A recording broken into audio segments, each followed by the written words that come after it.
पिछले वीडियो पे आपने देखा था कि यांग वापस अपने घर आ चुका था। उसकी मॉम कहती है चाइनीज न्यू ईयर के बाद तुम वापस अब्रोड चले जाना, पर यांग जाने के लिए मना कर देता है। इसके बाद हमें नेक्स्ट डे सुबह का सीन दिखाया जाता है। अभी यांग अपने कमरे में सो रहा था, तभी जियाओ उसे कॉल करता है। जियाओ उससे कहता है तुमने मेरे मैसेजेस का रिप्लाई क्यों नहीं दिया, क्या तुम घर पहुंच गए, क्या घर पे सब कुछ ठीक है? जिस पे यांग कहता है हाँ सब कुछ ठीक है। जियाओ उससे पूछता है क्या सच में तुम्हारी आवाज ऐसी क्यों आ रही है? यांग कहता है सच में कुछ भी नहीं हुआ है, मैं अभी सो के उठा हूँ। ये सुन के जियाओ कहता है तो फिर मैंने तुम्हें परेशान कर दिया होगा, तुम वापस सो सकते हो, मैं फोन रख रहा हूँ। ये सुन के यांग कहता है मुझे अभी नींद नहीं आ रही है। जियाओ उसे पूछता है क्या कुछ गलत हुआ है? यांग कहता है प्लीज तुम मेरे लिए स्कूल से छुट्टी मांग लेना, शायद मैं कुछ दिनों के बाद जाऊंगा। जियाओ कहता है ठीक है, देन वो फोन कट कर देता है। तभी यांग की मदर उसे मैसेज करती है गुड मॉर्निंग, क्या तुम अभी तक सो रहे हो? उनका मैसेज देख के जियाओ उन्हें कॉल करते हुए पूछता है आंट टैंग आखिर क्या हुआ है, क्या घर पे सब कुछ ठीक है? यांग की मदर कहती है जियाओ मुझे माफ कर देना, मैं तुम्हें बहुत परेशान करती हूँ। दरअसल बात ये है कि यांग वापस न्यूयॉर्क जाके पढ़ाई नहीं करना चाहता है। ये लड़का बहुत ही ज्यादा सेंटिमेंटल है, वो विलेज के स्टूडेंट को लेके बहुत ही ज्यादा परेशान है। इसीलिए पिछले 2 दिनों से वो मना कर रहा है अब्रोड जाने के लिए, और वो कह रहा है कि वो वापस दिंगाओ विलेज जाके बच्चों को पढ़ाएगा। ये सुन के जियाओ कहता है ये लड़का सच में बहुत ही ज्यादा पागल है।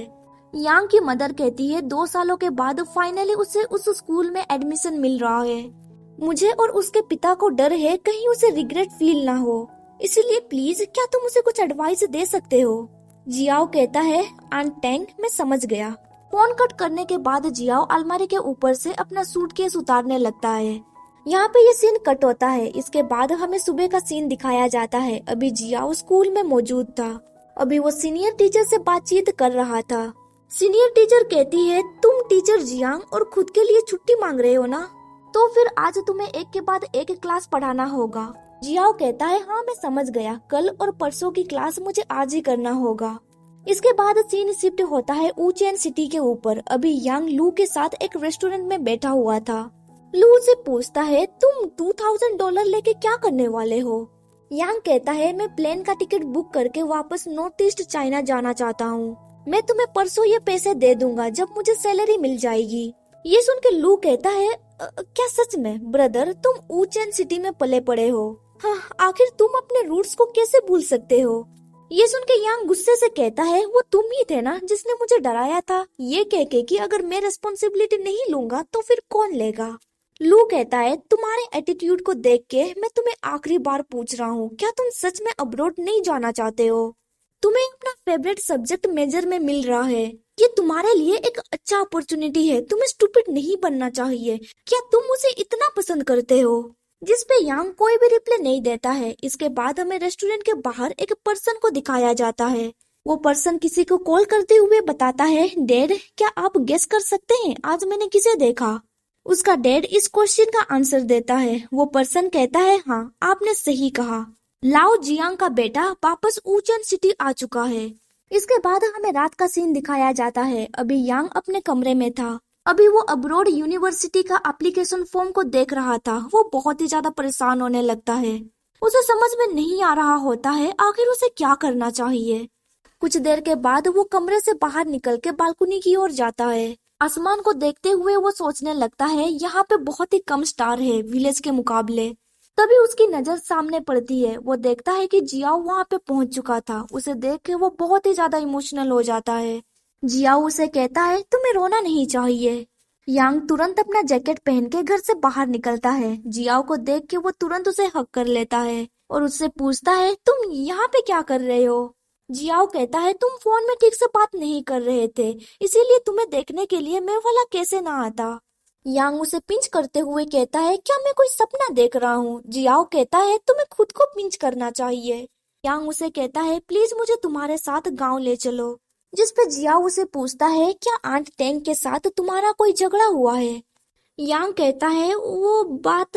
तभी जियाओ उससे पूछता है तुम इतने देर से घर से बाहर हो, क्या तुम्हारे फैमिली ने तुम्हें नहीं पूछा?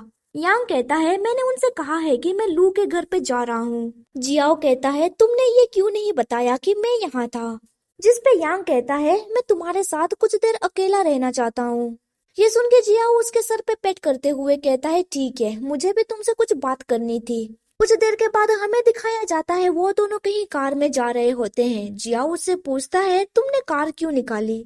यांग कहता है यहाँ पे टैक्सी बुलाना बहुत ही ट्रबलसम है। गांव में तुम मुझे हमेशा कार में घुमाने ले जाते थे, अब तुम ऊचेन सिटी में हो, इसीलिए अब मुझे तुम्हारा केयर करना होगा। देन वो आगे पूछता है तो तुम्हें मुझसे क्या बातचीत करनी थी। जियाओ कहता है अभी तुम ड्राइविंग पे फोकस करो। कुछ देर के बाद जियाओ उसे यू टर्न लेने के लिए कहता है। यांग कहता है पर क्यों, नेविगेशन हमें लेफ्ट जाने के लिए कह रही है। जिस पे जियाओ कहता है ऐसा लग रहा है कि एक कार हमें फॉलो कर रही है।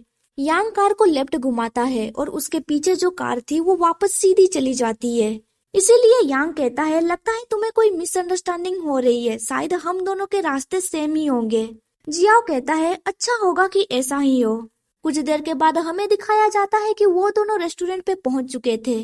जियाओ उससे पूछता है क्या आज तुमने पेट भर खाना नहीं खाया है, क्या अभी तुम कुछ खाना चाहते हो। यांग कहता है मुझे भूख नहीं लग रही है, मैं बस जानना चाहता हूँ आखिर तुम मुझसे क्या कहना चाहते हो। जियाओ उसे कहता है न्यू ईयर के बाद तुम्हें अब्रोड चले जाना चाहिए। ये सुन के यांग कहता है पर मैंने डिसाइड कर लिया है, मैं नहीं जाऊंगा। जियाओ उससे पूछता है पर क्यों नहीं। यांग झूठ कहने लगता है कि मैं जो स्कूल में एडमिशन लेना चाहता था मुझे वो नहीं मिला। जियाओ कहता है मुझे पता है तुमने अप्लाई कर दिया है, तुम वहाँ पे विलेज की बच्चों की वजह से नहीं जाना चाहते हो ना। ये सुन के यांग सैड होकर कहता है क्या मेरी मॉम ने तुम्हें यहाँ पे बुलाया है। जियाओ उसका हाथ पकड़ते हुए कहता है वो चाहती थी कि मैं तुम्हें समझाऊं, पर यांग उसका हाथ हटा देता है और चिल्लाते हुए कहता है मेरी मॉम जो कुछ भी कहेंगी तुम वही करोगे ना, आखिर उन्होंने तुम्हें कितने पैसे दिए हैं। ये सुन के जियाओ पूरी तरह से हैरान में पड़ जाता है। यांग चिल्लाते हुए कहता है क्या इसी रीजन की वजह से तुम यहाँ पे आए हो।